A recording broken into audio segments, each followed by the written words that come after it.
Asia's largest and longest-running dive show dedicated to marine conservation and protecting the blue economy marks its 30th anniversary this year with the ADEX Ocean Festival 2024. The event brings together the public, diving enthusiasts, and the dive industry to put sustainable practices into action. More, we're joined by John Thet. He's CEO of Asia Dive Expo, and Chloe Harvey. She's Executive Director of the Reef-World Foundation. Welcome to the studios. It's good to see you. John, let's begin with you. ADEX, 30 years of championing the blue economy, of marine conservation. In all of that time, what are the biggest changes that you've seen in the oceans? Ocean is like, for me, ocean is like a life, because every time ocean can be sick, ocean can be polluted with the plastic, and we always have to have awareness. And the earth we live is 70% of water, only 30% is the land. So I think, and 60% of the air that we breathe comes from the ocean.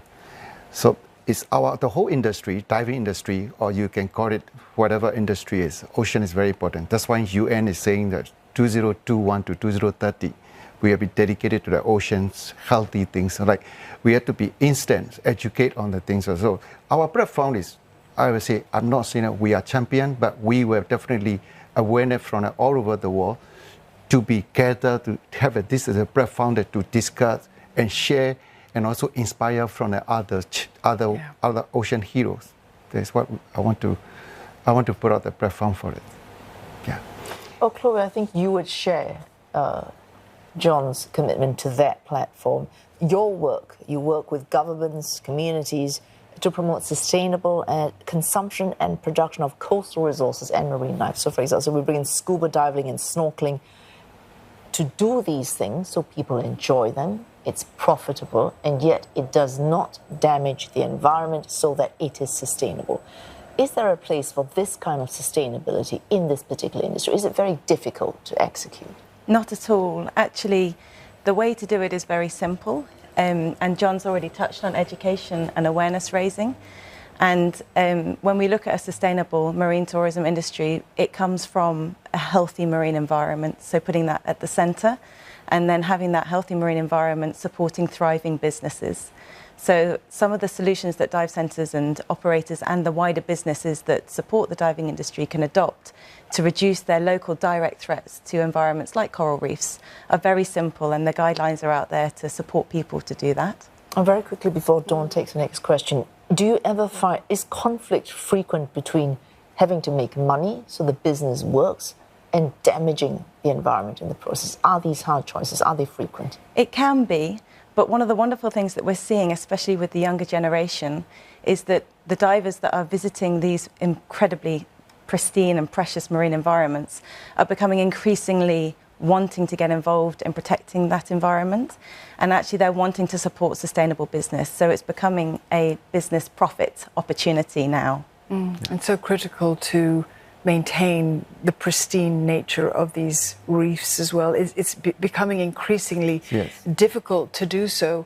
This question I really want to ask to both of you, and John first. We've lost a lot of our coral reefs in Singapore, about 60% due to land reclamation. Climate change, of course, is another factor that's challenging for us as it is elsewhere. What kind of impact does that have on the diving community? And the diving community is so important to also preserving a lot of this as well because of the proximity that you have. Divers love ocean, and divers go there every year so often. So like coral is one of the very important role for, especially in the coral triangle is around us. In Singapore, one of the central that all our neighbors are the coral triangle country. So healthy coral is very important. That's why we're working with Chloe and all those like what she said. Actually, I believe that it's not difficult, and more the new young generations are more aware of that. So like we focus on the young generation because of that is the most important for us to. You doing conservation is for the next generation, not for us to enjoy it, to leave what we have Coral is one of them. And also a lot of foundations, they are doing the coral restorations and all those. Like corals are coming back. It's still climate change will be there. So I did mention it in my opening speech.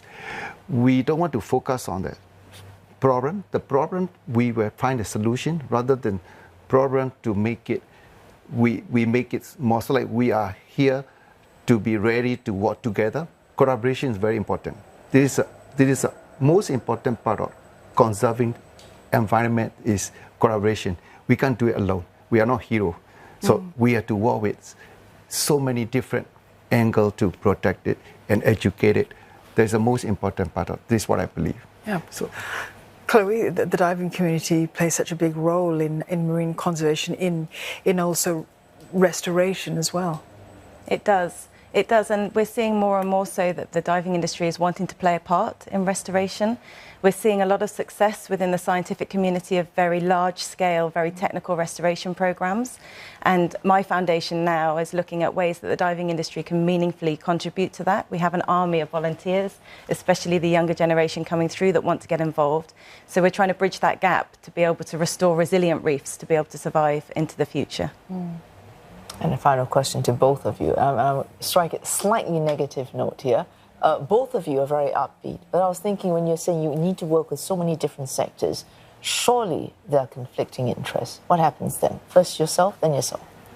I will be compromised in the educate way, and that is what we want to do. We want to have a entertain, educate, and engage. So like not have to be entertained the way that is that we also have to be listen to what's other needs is from a different center. I believe that conservation always focus on the three: personal level, I can change, or brand level, that our corporate level, and government level. So like we work with all different kind of levels. We work with different to educate them. We cannot go there and then say that this is what we want. I want you to change. That time is over. It's an old generation turn that. So we definitely need education.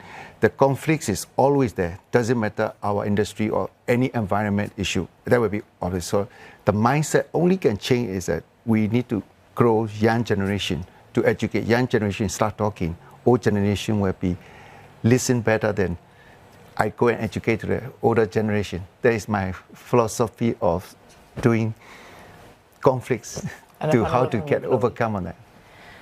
To consider sustainability at the heart of everything that we do and the business models that we're creating, because the ocean isn't something that we can take from forever, and that's something that we know. So if we can work with the resources that we rely on so much to depend on, and then we look at how we can profit from that and how we can survive and thrive from that sustainably, as opposed to just the take mentality, that's where the future can be good. There's so much to protect. Thank you both for coming in to the studios to talk about the good work as well that ADEX has been doing. Like the next 2 days in the Saturday and Sunday, there will be so much talk about ocean, so much talk about diving, all the conflicts and also panel discussion. So like there's a lot more you can learn from the show as well. They're looking forward to have it more learning from them as well. Mindset, I keep learning it. We wish you the best with the event. Thank you. John Thet, the CEO of Asia Dive Expo, and Chloe Harvey, Executive Director of the Reef-World Foundation and a Greenfins International Coordinator. Thank you.